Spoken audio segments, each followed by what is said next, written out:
제선이의 종교에 죽고 예수와 살다라는 책에 종교를 없애면 다 해결될까라는 주제의 글을 읽어드리겠습니다. 종교가 세상을 망치는 문제라면 그것을 없애면 세상이 나아질까?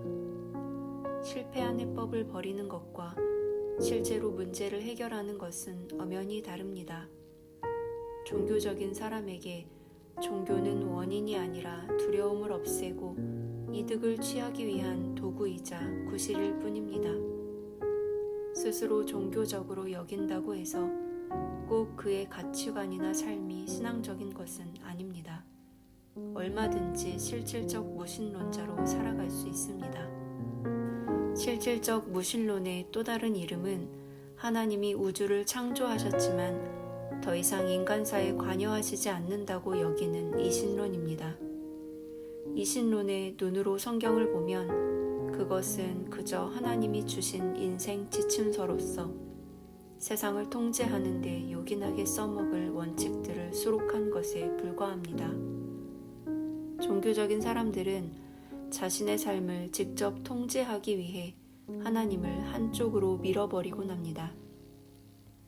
그들은 신앙을 한낱 원칙들의 집합과 그 실천으로 축소시키고 있습니다. 성경적으로 아이를 키우는 법, 행복한 결혼 생활을 위한 성경의 제안과 같이 단순히 세상적인 삶의 원칙들을 성경에서 찾아낸 새 원칙들로 바꾼 것을 신앙생활로 여기게 됩니다. 하지만 이런 원칙들을 알고 실천한다고 해서 그 삶에 반드시 하나님이 계시다고 말할 수는 없습니다. 그들의 삶에서 하나님 자체는 여전히 선택사항 정도로만 남아 있습니다. 종교가 문제가 아닙니다. 바로 우리가 문제입니다. 오늘 우리가 나눌 말씀은 마태복음 18장 1절에서 10절 말씀입니다. 그때 제자들이 예수께 나와 이르되 천국에서는 누가 크니이까? 예수께서 한 어린아이를 불러 그들 가운데 세우시고 이르시되 진실로 너희에게 이르노니 너희가 돌이켜 어린아이들과 같이 되지 아니하면 결단코 천국에 들어가지 못하리라. 그러므로 누구든지 이 어린아이와 같이 자기를 낮추는 사람이 천국에서 큰 자니라. 또 누구든지 내 이름으로 이런 어린아이 하나를 영접하면 곧 나를 영접함이니 누구든지 나를 믿는 이 작은 자 중 하나를 실족하게 하면 차라리 연자맷돌이 그 목에 달려서 깊은 바다에 빠뜨려지는 것이 나으니라. 실족하게 하는 일들이 있음으로 말미암아 세상에 화가 있도다. 실족하게 하는 일이 없을 수는 없으나 실족하게 하는 그 사람에게는 화가 있도다. 만일 내 손이나 내 발이 너를 범죄하게 하거든 찍어내버리라. 장애인이나 다리 저는 자로 영생에 들어가는 것이 두 손과 두 발을 가지고 영원한 불에 던져지는 것보다 나으니라. 만일 내 눈이 너를 범죄하게 하거든 빼어내버리라. 한 눈으로 영생에 들어가는 것이 두 눈을 가지고 지옥불에 던져지는 것보다 나으니라. 삼가 이 작은 자 중에 하나도 업신여기지 말라. 너희에게 말하노니 그들의 천사들이 하늘에서 하늘에 계신 내 아버지의 얼굴을 항상 배움느니라. 아멘. 반갑습니다. 오늘 마태복음 18장 1절부터 10절까지를 중심으로 어린아이라는 제목의 말씀을 함께 나누겠습니다. 오늘 본문의 말씀을 잘 이해하기 위해서는 예수님께서 불러 세우신 그 어린아이라는 존재에 대해서 먼저 생각을 해보아야 합니다. 예수님이 계시던 시대의 어린아이는 사실상 사람이 아닌 취급을 받았습니다. 특별히 사춘기가 될 때까지는 절반짜리 인간이라고 생각하는 게 일반적이었습니다. 그건 지금 21세기의 아프리카의 어느 나라들도 마찬가지입니다.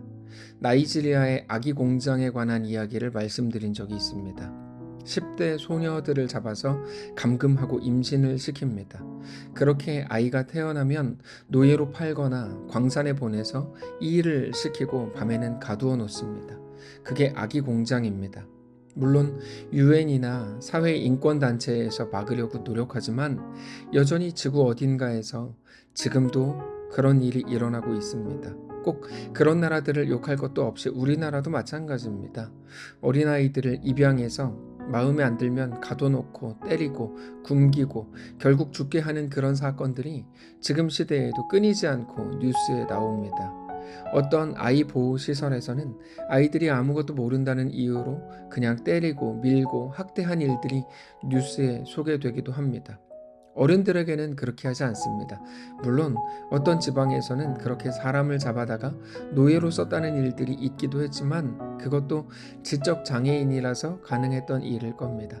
사람들은 그렇게 자기보다 약한 사람들, 그런 어린아이들에게 함부로 대하고 욕하고 화내고 짜증을 내고 학대를 합니다. 왜 그럴까요? 그건 그들이 아무것도 모르는 어린아이라고 생각하기 때문입니다. 자아가 불안정하고 논리적이지 못하고 사리 분별을 잘 하지 못하기 때문입니다. 지금 시대에도 그렇다면 사실 예수님이 계시던 시대에는 훨씬 더 심각했습니다. 특히 여자 어린아이들에게는 더했습니다. 여자아이가 태어나면 그냥 버리는 일들이 많았고 그렇게 굶겨 죽이거나 또는 짐승의 밥으로 주는 경우도 허다했다고 알려져 있습니다.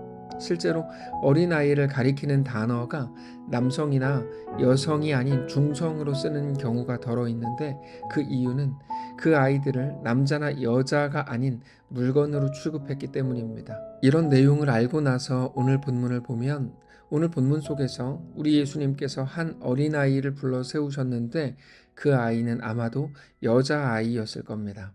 그래야 제자들에게 더 이해가 정확하게 되기 때문이었을 겁니다.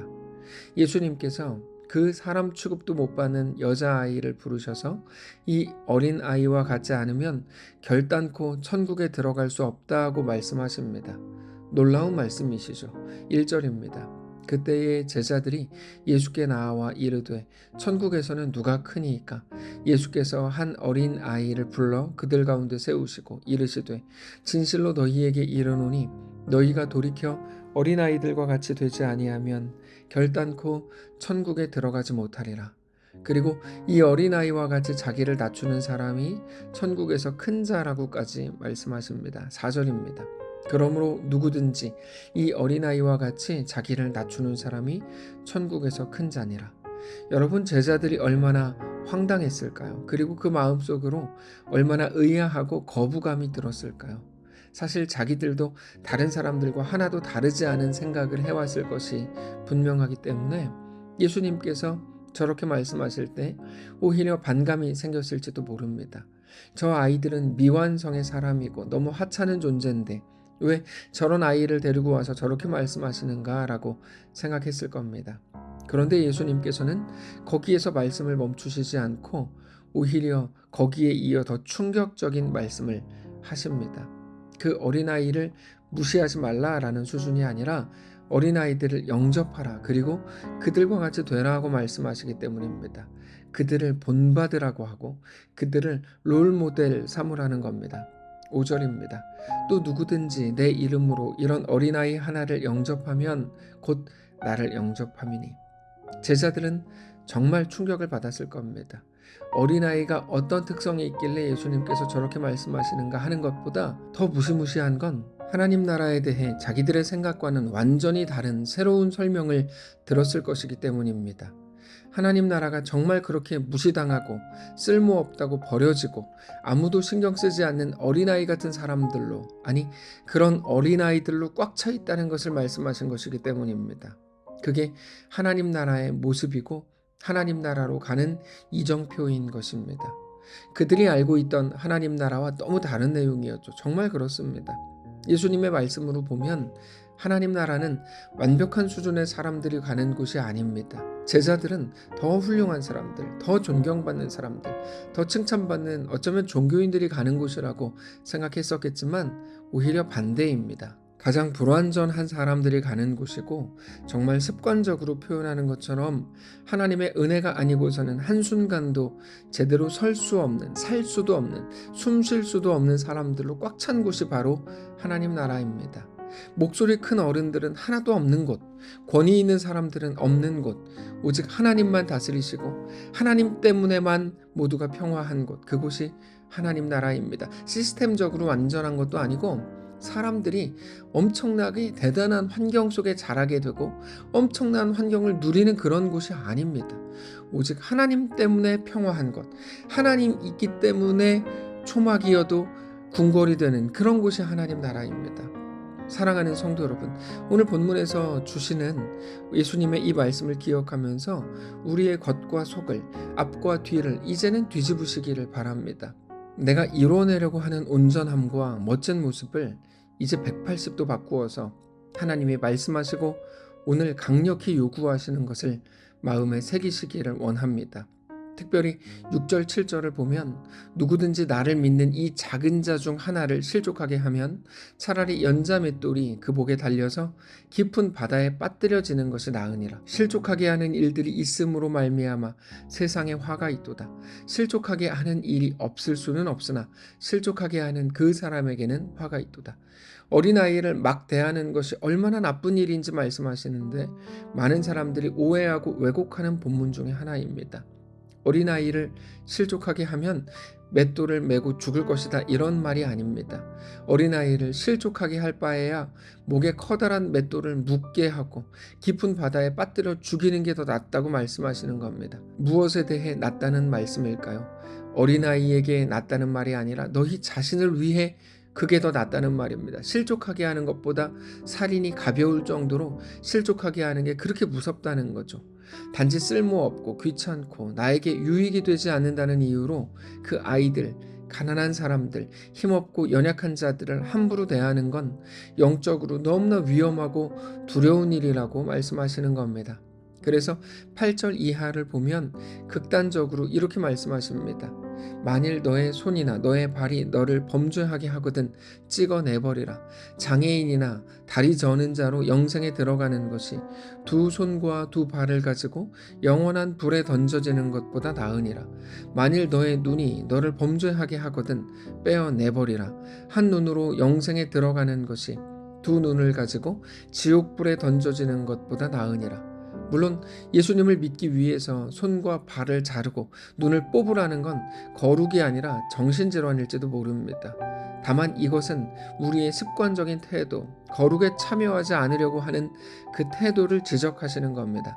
가난한 자에게 주지 않으려고 했던 그 손을 자르고 거룩한 일, 거룩한 사역에 동참하지 않으려고 했던 그 발을 자르고 힘겨운 사람들과 그 영혼들을 돌아보지 않으려고 하는 눈을 뽑아버리라고 하는 심각한 도전을 말씀하시는 겁니다.